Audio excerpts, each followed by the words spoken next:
Hello and welcome to our special coverage of the Russian invasion of Ukraine. I'm Millicent Walker. First, the headlines. 3 explosions heard near Ukraine's western city of Lviv.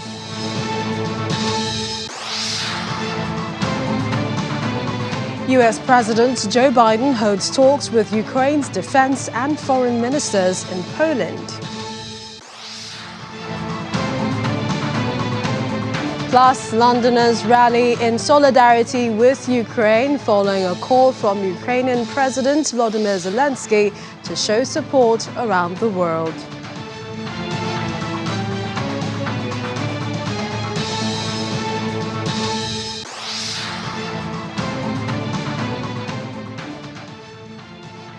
Welcome, everyone. Now, powerful explosions have rocked an area near the western city of Lviv, according to its regional governor.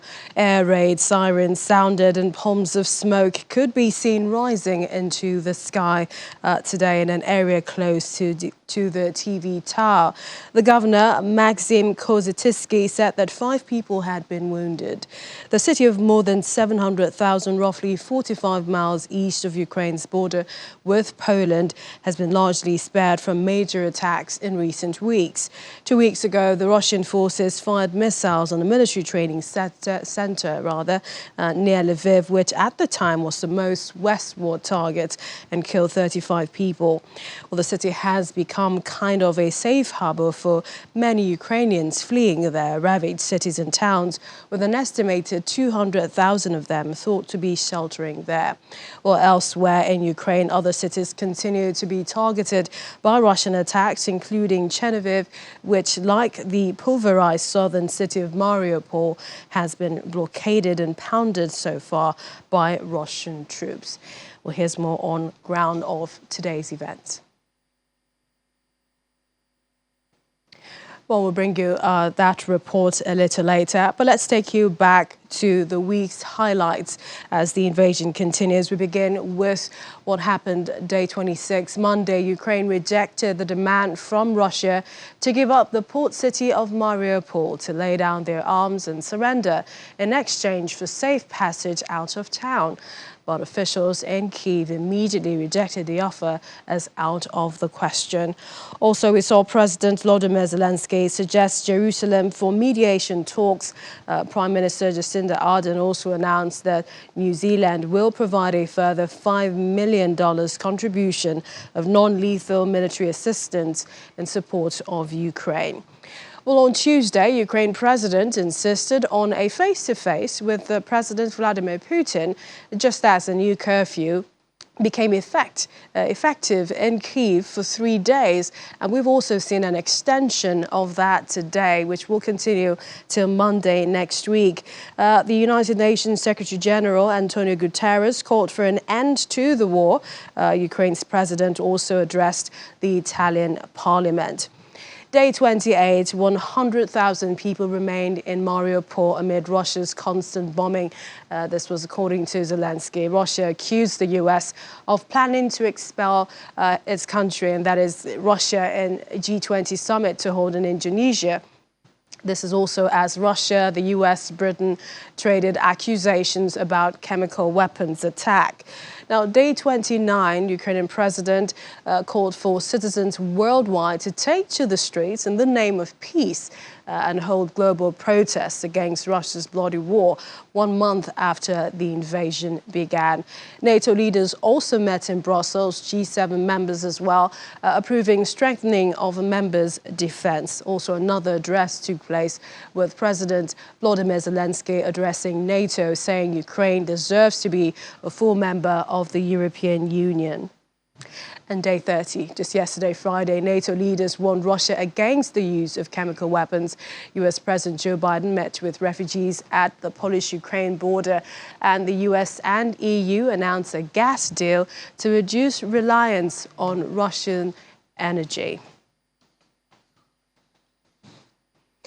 And after previously confirming the use of highly destructive and illegal weapons in Ukraine, such as vacuum bombs, fears over the possibility of more severe weapon attacks by Russia are growing. Well, this week, US President Joe Biden said NATO would respond in kind if Russia used chemical weapons in Ukraine. But what chemical weapons could Russia have, and what are the possibilities of them being deployed? Joining us right now, Dr. Bijan Portulabi, a political scientist working on issues related to nuclear, chemical and biological weapons. He joins us now for more on this. Thank you for joining us on the program. Thank you so much for having me. All right, so just before we go to the issues, give us a sense of the difference, if there is any, between nuclear, biological and chemical weapons. Let's start with the difference between chemical and biological weapons. In simple terms, you could say that chemical agents are toxic materials that can cause either temporary incapacitation, permanent harm, or even death to humans, animals, and plants. Biological weapons, on the other hand, are pathogens like viruses and bacteria that can cause diseases.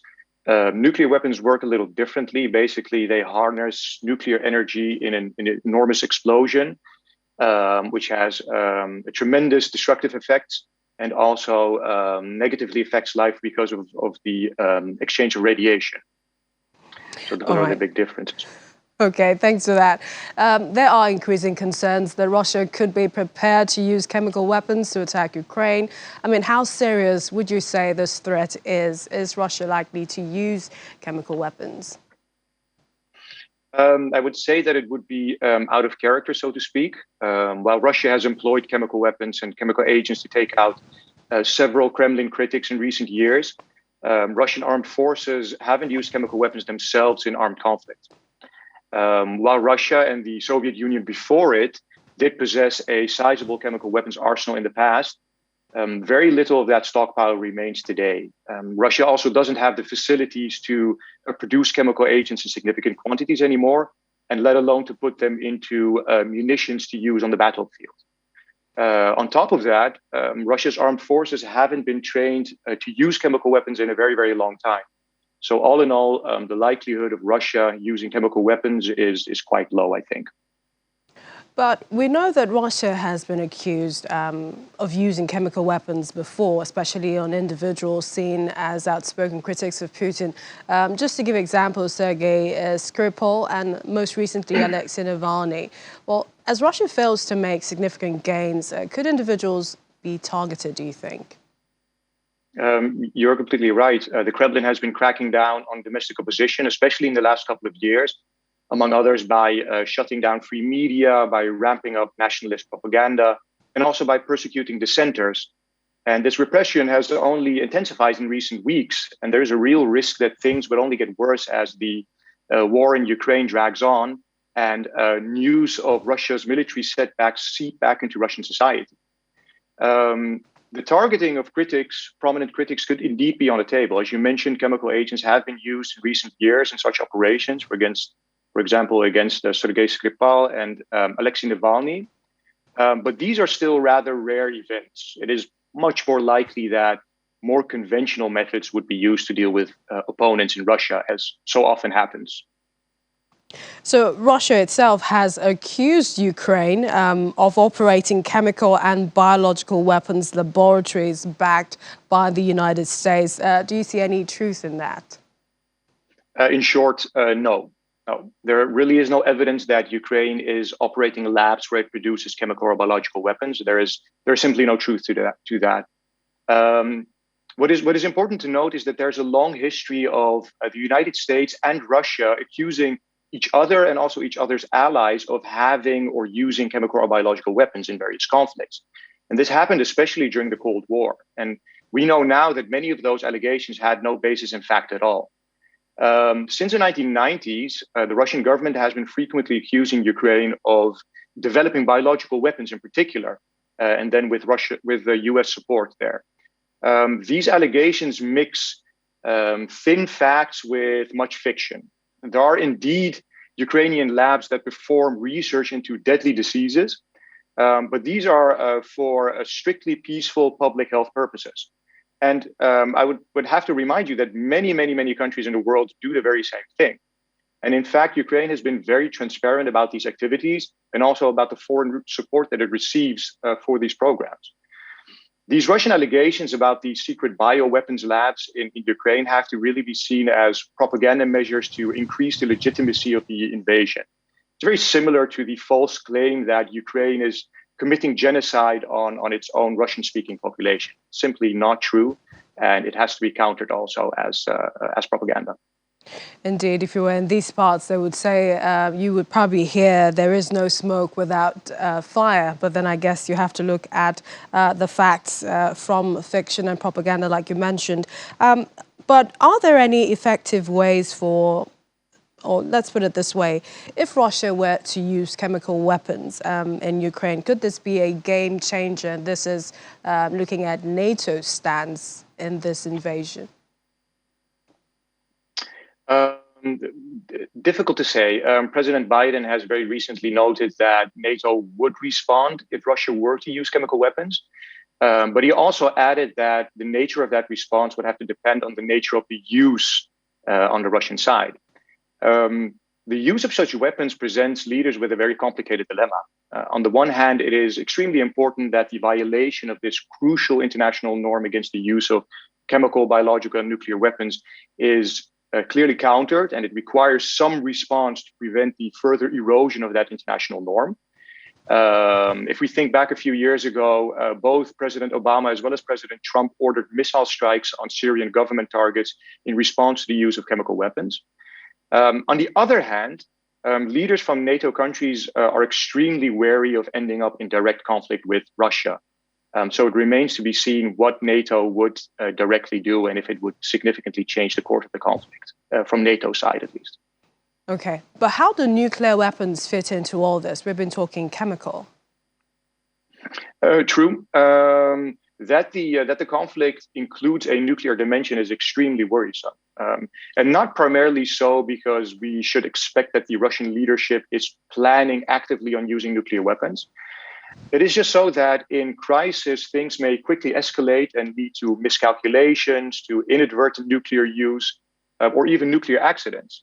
And we know from the historical record, particularly from the Cold War era, that the world has narrowly escaped the detonation of nuclear weapons in numerous instances. And with nuclear tensions ratcheting up in recent years, if we think back, for instance, surrounding the discourse between President Trump and Kim Jong-un a few years ago, and now again surrounding the Ukraine conflict, it is paramount that we put the nuclear genie back in the bottle as soon as possible. Indeed. I heard UN Secretary General talk about the prospect that, nuclear conflict was coming up. He said the realm of possibility was unthinkable, shocked at what we're seeing. But then in looking at what is happening, some Western experts are worried that, amid the pressure, in this war, we really don't know the dimension it's taken, especially with Russia coming to say that they are now focusing war efforts in Donbass region. Do you think that we're coming to an end in this conflict, this invasion? Well, the thing that is really clear is that the Russian leadership has severely overestimated its ability to quickly and decisively bring Ukraine to its knees. And it has also underestimated the toughness of Ukrainian resistance in this conflict. The invasion has also exposed the shortcomings of Russia's armed forces and is a real threat to Putin's rule, which is so dependent on his image as a strong and effective leader. But it is too early to say that the conflict is coming to an end. It's also too early to say that Ukraine is winning. Even if Russia were to retreat from most of Ukraine's territory, it would most certainly stay involved in the conflict that's been raging in Ukraine's eastern region, in the Donbass region, since 2014, as you mentioned. And that conflict will certainly continue to sap precious resources from the Ukrainian state and population for many years to come. So this is definitely not the end of the conflict, unfortunately so. Now, let's bring you back to what the Ukraine has accused Russia of, and that is using white phosphorus in attacking the city of Kramatorsk. we hear it's a controversial substance. Where does it fall under, and what's your take? Do you think that this is true? It could certainly be true. We've seen some evidence that it's indeed happened. The white phosphorus is a terrible substance to use, and it can cause terrible damage to human life. It is not considered to be a chemical weapon. It's rather an incendiary explosive. But as we see on the ground now, its usage is terrible, and it's also highly contested. So it is definitely one of the many steps on the escalation ladder that Russia has been taking, also with thermobaric weapons, by targeting civilian targets all over the country. So it's an unwelcome development. And Dr. Chalabi, we hear there are things happening at the abandoned Chernobyl. We know there are wastes, radioactive waste there. What's your take with, what is happening there in the midst of the invasion? And are there risks, potential risks, to, Russia or Ukraine being in control of Chernobyl? Certainly. And it should be very clear that under international law, international humanitarian law, it is strictly forbidden to target such installations with nuclear materials in it, because any damage to it could have very serious consequences to the surroundings and to the population. So it is very important that the warring parties refrain from doing so, and that both Ukraine as well as the international community, under auspices of the IAEA, so the UN's nuclear watchdog, remain vigilant about safeguarding those materials. But it is definitely very worrisome. Political scientist working on issues related to nuclear, chemical, biological weapons, Dr. Bijan Paul Chalabi. Always a pleasure. Thank you for joining us on the program. Thank you so much for having me.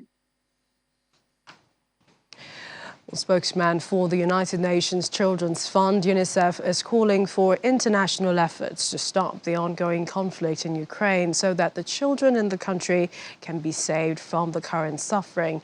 James Elder, spokesman of UNICEF, says the conflict is taking a toll on thousands of Ukrainians, especially children who are among the most vulnerable to harm. Ukraine's Office of the Prosecutor General says the war in Ukraine has killed 136 children so far, and the number of wounded children stands at 199.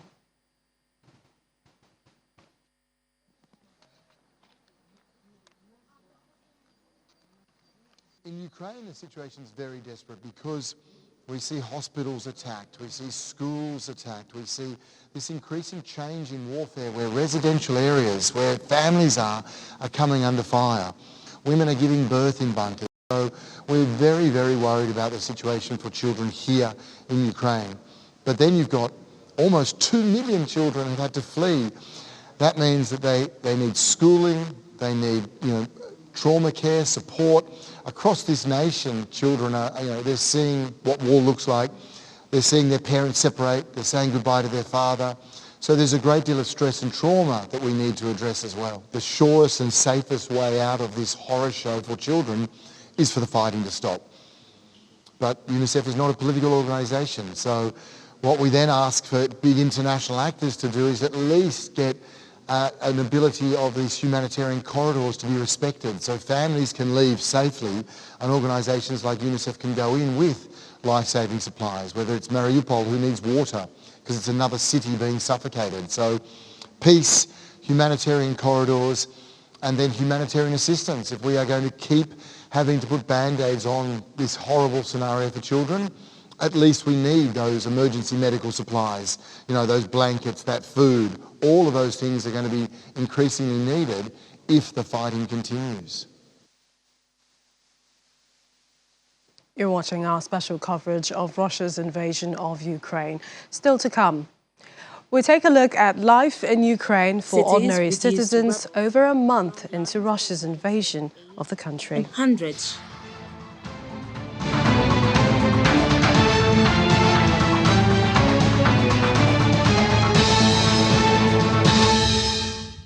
Well, let's take you back to one of our top stories. Powerful explosions rocking an area near the western city of Lviv. According to the governor, he said that 5 people have been wounded. Air raid sirens have also sounded and plumes of smoke could be seen rising to the sky. Let's take a look. At least 5 people were injured in 2 strikes on the western Ukrainian city of Lviv, in a rare attack on a city that has escaped serious fighting since Russian troops invaded last month. Russian forces have taken control of Slavuyurch, the city where workers of the defunct Chernobyl nuclear power plant live, but local residents have staged protests, waving Ukrainian flags and singing patriotic songs.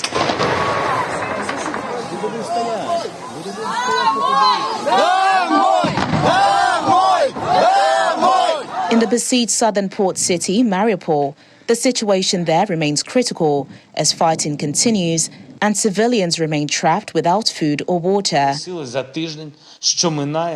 In his daily address, President Volodymyr Zelensky says Ukraine has inflicted powerful blows and significant losses on the Russian troops. His statement comes after Russia's army said the first phase of its military campaign in Ukraine is over, and it will now focus on the eastern Donbass region. After more than 4 weeks of conflict, Russia has failed to seize any major Ukrainian city. Meanwhile, it was a busy day for US President Joe Biden as he held talks with Ukraine's defense and foreign ministers in Poland, the highest level face-to-face meeting since the war began. Ukraine's defense minister says President Biden promised extra military aid but did not give any details. Mr. President, thank you very much. The US president also held talks with the Polish president, praising his Polish counterpart for taking significant responsibility in the humanitarian crisis caused by the war. We do acknowledge that Poland is taking on a significant responsibility that I don't think should just be Poland's, it should be the whole world, all of NATO's responsibility. The fact that you have so many Ukrainians seeking refuge in this country of Poland. We understand that because we have in our southern border thousands of people a day, literally, not figuratively, trying to get into the United States. But we believe that we, the United States, should do our part relative to Ukraine as well by opening our borders to another 100,000 people. The US president also spent time with refugees in Warsaw, meeting with families who were forced to leave Ukraine. While there, he described Russian President Vladimir Putin as a butcher. And thousands of people took to the streets around the world to show support for Ukraine. In London, done in blue and yellow, the colours of Ukraine, Londoners marched from Park Lane to Trafalgar Square. Mr. Putin, get out of Ukraine. You have nothing to do with Ukraine. Ukraine does not belong in Russia. Get out of Ukraine. Ukraine is European. We are a family. Marking a month since the beginning of the conflict, the Ukrainian president this week called for protests globally to show support for Ukraine. It's over a month since the Russian invasion began. As war rages above ground, Ukrainians have sought safety in metro stations and basements. In the bunkers and underground tunnels, life continues underground, even as explosions sound overhead. A month into Russia's invasion, this is the life in Ukraine. Cities reduced to rubble, long lines for humanitarian aid, and hundreds sheltering underground, like in Kharkiv's metro system. Natalia Shaposhnik and her daughter, Veronica, have been living in a blue and yellow train far underground Kharkiv, Ukraine's second-largest city, since the beginning of Russia's invasion. Surely, it's not better than home, but it's livable. One can say our living conditions are better than others. What I mean is, we're not right on the platform. My child and I are in the carriage. We get food, there's a toilet, So we're doing as fine as we can in this situation. For 4 long weeks, Shaposhnik and hundreds like her have hunkered down inside a station in the north of the city, many of whom have endured near daily shelling. Above them, destroyed or heavily damaged buildings line the eerily quiet streets. A couple 100 miles to the south, the scene is no better in the battered city of Mariupol, where long lines for humanitarian aid have filled a former shopping center. My husband didn't make it to receive humanitarian aid. He had diabetes. The scarce diet of the last days led him to a coma, and he died. If he could have made it for the aid, he'd be alive. I still can't tell the Russian relatives he passed away. Many have evacuated the port city for temporary shelter in Russia's southern city of Taganrog. 83-year-old Riza Kairat says she lost contact with her daughter and grandchild when the siege started. So beautiful Mariupol used to be, and suddenly it's been reduced to dust. Schools nearby were destroyed. Why would anyone destroy the houses where people lived? What for?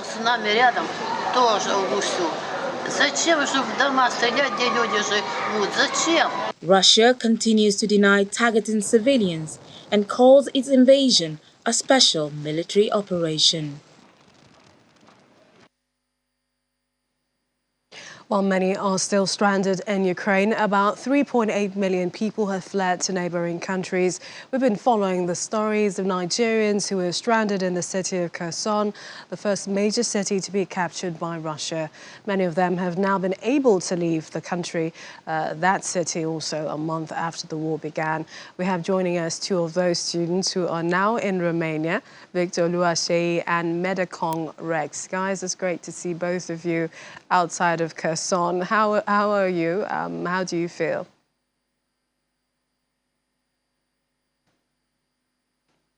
The situation, we thank God we made it alive out of Kherson. All right. Tell us about perhaps the journey, leaving Kherson and, getting to Romania. Okay, it was not really an easy situation, actually. It was really critical, but the journey was not really, I will not say it was really smooth because it was a difficult one from one point to another. Like there were so many checkpoints, which from Kherson checkpoints were actually taken over with they were what's it called, Russian armed military over there. So the checkpoint was very difficult in Kherson because they have to check your loads, they have to check a lot of things, and some of them have to return you back, or you have to look for another route to pass through, and it was not easy at all. But when we left Kherson, I think what's it called, Nikolaev was very easy for us to pass through. Then to Odessa. Then from Odessa, we have to move to Moldova. Then from Moldova to Romania. Okay, and you're Victor. You've just spoken, yes? Just to be sure, Victor and Rex. Who is who? Yeah, like Rex said, the situation on the road is scary. Like he said, it takes it takes courage. Most people were turned back on the road, and sometimes when you see things that are scary, especially if you are experiencing for us, we are experiencing this type of situation for the first time, seeing war equipment passing beside us, and the way things are on the road. It's really scary when you see all these things. It's not very easy, and sometimes some of the checkpoints, you have to remove all your clothes, you have to open your bag, Oh, your you have to do clothes? You mean your luggage no, or what you have on you? not the one you are wearing, the one in the box, the one in your baggages. You have to open everything because they want to check everything. They want to really know who is going and stuff. It's not really easy. And I would say, usually Kherson to Odessa, it's just a journey of 3.5 hours. And at the moment we stayed, we passed the whole day. We started the journey around 8:30 and we got to Odessa, I think around 6:30 at night. And the journey that used to be like 3 hours, 30 minutes. We spent the whole day on the road. It was very, very hectic. So going through and, through that checkpoint, also crossing into Romania, because we heard that some people have not been fortunate and have been taken to detention centers. That's some of the reports that we're getting. So did you tender your passports? How did they check and then certify you to move on to the next country? Okay, definitely. The immigration over there actually worked. Their work was actually very smooth. They just check your passport and check your post-V card, that is your temporary resident permit of Ukraine. So they check that and they actually check our bags, our luggages, if actually we were in good condition and everything. So it was not really that difficult. It was not difficult at all. And everything was smooth. Everything was smooth in Romania and Moldova. Victor, tell us about back in Kherson and especially the other students and other Nigerians and other people that you left behind. Yeah, there are still some students who are still stuck because not all drivers are willing to take the risk of going through the checkpoints. So sometimes we have drivers that just take the decision to go and they use just small cars. Nobody wants to use, they use small taxis just to move people because it takes a lot of time to check a lot of people. So some of them just move with small cars just to pass people. So the basic thing is that there are still a lot of students. No, not really much. There are still students. Let me just put it that way to be specific. There are still students still stuck in Kherson. And there are still some people that tried twice that couldn't make it. At the checkpoint, they had to go back. So in terms of the arrangements now, these were personal, private arrangements, because we know that the government had been saying that they were trying to help out. Did you get any government support? Not exactly. The government, actually, personally, we actually reached out to the ambassador of Ukraine, actually, the Nigerian ambassador in Ukraine. So he was actually, there was a point in time he was talking to us, but to some extent he stopped talking with us because he told us to move through Crimea, from Crimea to Russia. So moving through Crimea to Russia will be it will not be smooth for us because we're still student. Having a Russian stamp when we know that there's a lot of sanction in that country, it will not look smooth for us. So he wanted to take us from Crimea to Russia, then fly us to Nigeria, which we actually said it was not a brilliant idea. But after then, it did not keep up to us. It did not talk to us. We could not get in contact anymore. So we just actually have to. Maybe it has happened though. We actually tried to take everything up by ourselves, which we contributed money by ourselves. Then some organization that's from some foreign body actually assist us too. So for the Nigerian government, they did not assist anybody in Kherson. And so for those who are still there, they are getting support from NGOs, especially with food and supplies, yes? Yes, as and when we were there, they were getting support, that's food and supply from organizations actually, but not from Nigerian government. But I think some of them actually are coming to Romania tonight. So some of them were able to move out yesterday. But we're still hoping because we're trying to make arrangements from here, like to send taxi down there so that they can pick them. Then, though it's an individual kind of thing, it's not like it's our money, it's personal money that we just contribute. Then just try to bring people out from Kherson. So for now, there's no support from the government, from Nigerian government for now. Okay, Victor, talk to us about perhaps Kherson as, a city that was, the Russian troops first took. In terms of before and after, and this is as to the Russians? Did you meet any of them on your way out? Were they hostile? What was the emotion like, especially when you were trying to leave the city? Yeah, at most of the checkpoint, I think I would really say they understand that we don't have problem with them, and they don't have problem with us. Majorly, they only did their job by searching and just passing. We really didn't have much issues, but like I would say, basically, meeting different people, there will be different stories. Everybody won't have the same stories. Like some will tell you they had problems, some were returned, but for our journey, it was smooth.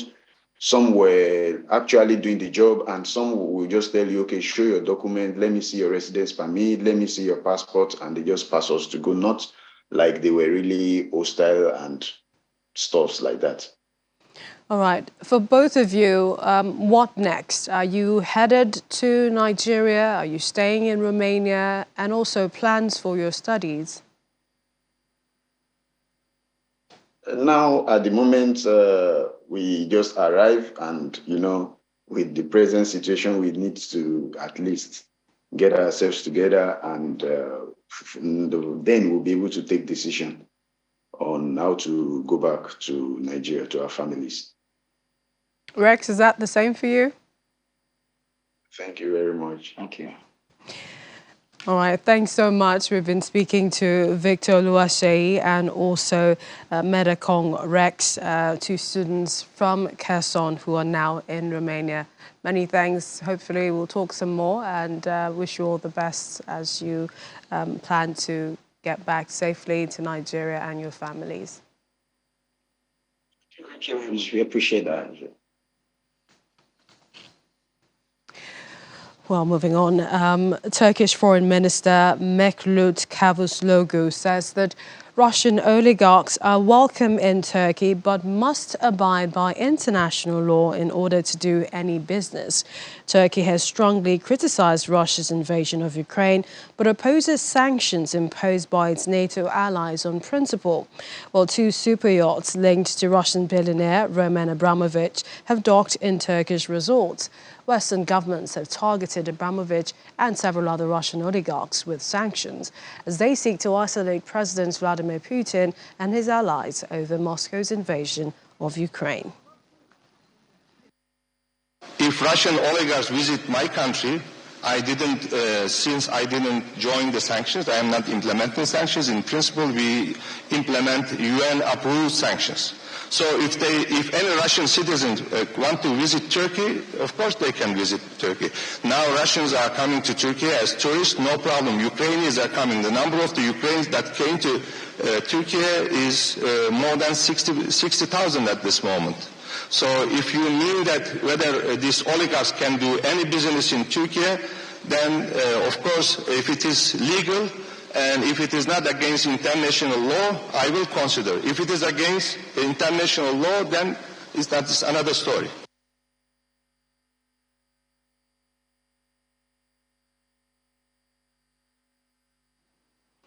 Still to come on the program, Qatar Energy Minister says no one can immediately replace Russian energy supplies. Do stay with us.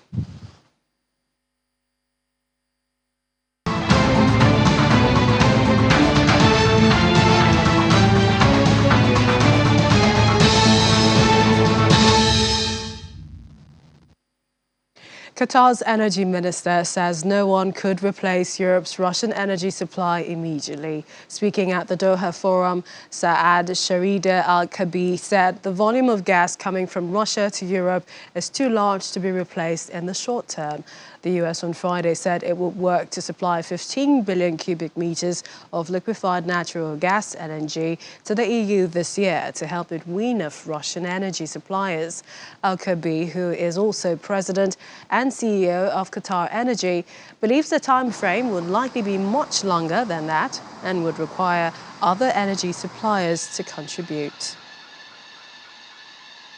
think 15 billion cubic feet a day is quite a large number, and I think to actually accomplish that, you need many players around the world. Qatar is one of the players, one of the major suppliers of LNG to the world, and definitely we have been planning to actually supply Europe for some time. So what we've committed as Qatar is that during this situation with Ukraine, we're not going to divert away from Europe, although we have the contractual right to do that. So that volume is quite small in comparison to the needs of the 15. And I think even the Europeans and the discussion with the Americans on what they said they would do, it would take probably another 7 years to achieve that, or 5 to 7 years, I think is what they talked about. It won't be something that's immediate. But immediately, I don't think we can help, and nobody can replace.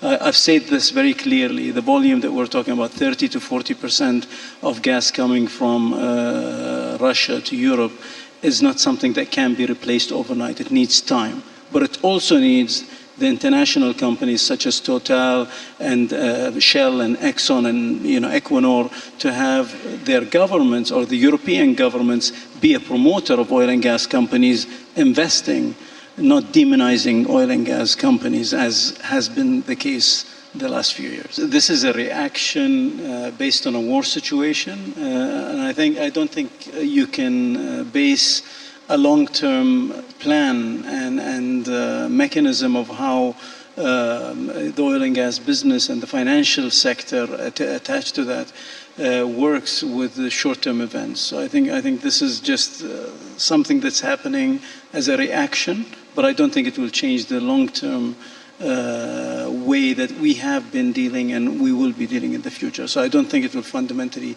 change the way we have been doing it. Temitope Kolade Anderson is a senior manager at Power Oil and Gas. He joins us now for more on the program. Thank you for joining us, Temitope. How did the EU get to this point? Rely on Russia this much? Okay, I think really it's also what Russia has done for itself over the years. It has the resources, and it has also tried everything it could. When you think also about the fact that Russia is in Europe, right? Sometimes one of the go-to-market strategies that you have is your location, right? Because of that location where Russia is, it's also good for it to then have a couple of persons who are within that group, within that region, being its consumers. And that's what has happened over the years. Again, I understand when you ask that question that how did we get here? The rest of Europe should have been thinking of diversification before now. And I think they did start thinking about it, but they were not fast enough with the strategies to ensure that they diversify the market away from Russia, given the sort of country that Russia is. So talk to us your thoughts on this new deal, which will see US and other countries supply Europe an extra 15 billion cubic meters of gas this year, ramp up about 50 billion cubic meters annual exports. Yeah, it's in the coming since the invasion of Ukraine by Russia, and it's something that is born out of necessity, right? So we really can't do anything about it. It's about the kind of realignments that are needed at this point in the world, which then sees us having some more volume of gas being expected from the US as against getting it from Russia. But again, like we see the Minister of Energy at Qatar saying that can be replaced so soon. The plan indeed is to ensure that there are other alternatives. As much as we talk about energy security, it's so much about diversification of the sources. And one way to do that is to also maybe fast track the move towards clean energy, and then to begin to see if Europe can, of course, fast track the move into sources such as renewable energy to ensure that it meets its energy needs. And so I think the energy minister also mentions as perhaps too large to be replaced as long as 7 years. But the EU currently gets 40% of its gas from Russia. Moscow on Wednesday said that we will turn to unfriendly countries, including, those member states. And so member states, including the EU, must now start paying for rubles for Russian oil and gas. This has heightened concerns of potential disruptions to Europe's gas supply. What do you think? Yes, indeed. The European countries are going to pay more for gas, as it were, because this is like the main weapon that Russia has within its arsenal at this point, and that's what it's deploying. Unfortunately, it's not also all good for Russia because this seems to be the only resource that it has. And so, because of the multiple sanctions that Russia is also getting, it's also trying to see how we could use the energy resources within its own power, within its arsenal to fight the other countries. But again, where do we see this going? I think indeed Europe is going to have to find a way to adapt over time. It's not going to be painless. It's going to come at a very great cost. Like I mentioned already, there are potential disruptions to supply of gas to Europe, and Europe is going to have to pay for it. The only thing that I feel Europe will do to cushion that is also to look at alternative energy sources. But in the meantime, the deal will not take care of all the need of Europe at the moment. And Russia is going to continue to use everything within its power to get as much as it could get by supplying, managing the kind of costs it uses in supplying whatever energy resources supplies to the rest of the world, especially Europe. And just, after we heard President Biden talk about the ban on Russia's oil and gas and then coal, critics of Russia said that sanctioning its energy exports would be the best, and some believe perhaps the only way to force Russia to pull back from its invasion of Ukraine. Do you think that in the long run, with this move, the US and EU, that this will deal a bigger blow to Russia's economy? And this is also with the tsunami of sanctions already in place. Yeah, definitely. And Russia has indeed started feeling those impacts already. The ruble has fallen. The interest rates are growing in Russia. And the only power within the Russian part is to ensure that it uses the central bank to manage whatever effect it's getting. But that is not sustainable in the long run. So indeed, the sanctions from the rest of Europe as well as US is going to impact the Russian economy, and it's already doing that. But I must also mention that Russia indeed has its own allies, and that will help in managing the impacts in a way. But what you want to do as a supplier is to have multiple markets also, where you can also at some point choose your bargaining power, or you have bigger bargaining power. But with the kind of situation that Russia finds itself, it wouldn't have that much of bargaining power. So its economy indeed is going to be really impacted, and all that is going to have within its powers is to use the might of the state to manage the impact. But of course, more poor people will be seen on the streets of Russia post this invasion. Also, the crisis, according to President Biden, serves as a catalyst to drive investments needed to double down on clean energy goals towards a sort of net zero future. How does this plan break away from Russian gas benefit countries such as Nigeria, yet to wean away from fossil fuel? Yeah, well, it's two ways. We think about it from the angle of investment. You've got a great deal of, resources, proven resources, especially with respect to gas in Nigeria, that can be explored. Unfortunately, over the years, we've not had so much going into that. But I think also that it's not coming as a shock, because Nigeria has indeed been planning to transit from fossil fuel together with the rest of the world. And the way to do that, that we have identified in Nigeria, is to ensure that gas is the transition fuel, right? So what we see this doing for us is to just awaken us. It's a wake-up call to the Nigerian government and to the rest of the investors in the Nigerian oil and gas sector to put more funds into exploiting gas and ensure that we get the best of it before the resources indeed disappears. Because again, the move that we're seeing from the rest of the world is to move completely from fossil fuel. Unfortunately, we can't get to that point yet in Nigeria.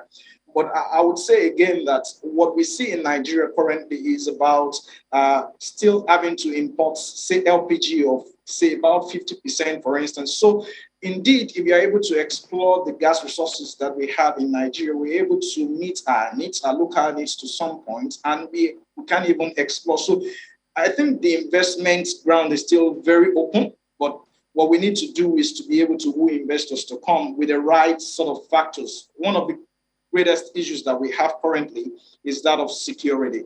And the fact that people steal these resources and bust the pipeline, sabotage, and all of that. So if we deal with all of those and we have the right factors in place to ensure a favorable investment environment, we should be able to benefit a lot from the sort of circumstance that we find ourselves across the world at the moment. And Temitope, perhaps finally, in a few seconds, do you see us making any real change? You said perhaps Nigeria needs to wake up, but then you know that we're moving into an election year. Do you see the government doing anything, any real changes to cushion the effect and the fallout based on what's happening in the global markets due to this invasion?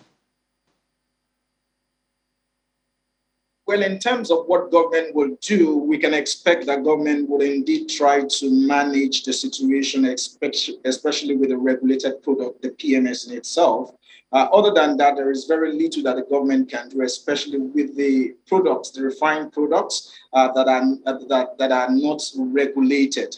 Right, the impact will continue to get on diesel, on gas prices as things go on the way they are.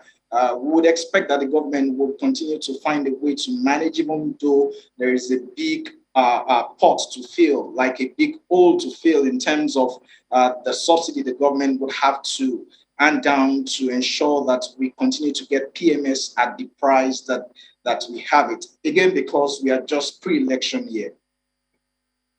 I'm Temitope Kolade Anderson, as a Senior Manager at Power, Oil and Gas. Thanks for joining us on the program. Thanks, Teddy, for having me. Now, 3 powerful explosions have been heard in Lviv. A recap of events today. The thick black smoke was seen rising above over the outer skirts of the city in the west of Ukraine. Also today, U.S. President Joe Biden held talks with Ukraine's defense and foreign ministers in Poland. This is the highest level face-to-face meeting since the war began.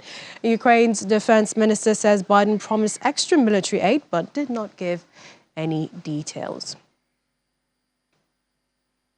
That's our program this evening. Thank you for watching. I'm Millicent Nwaka.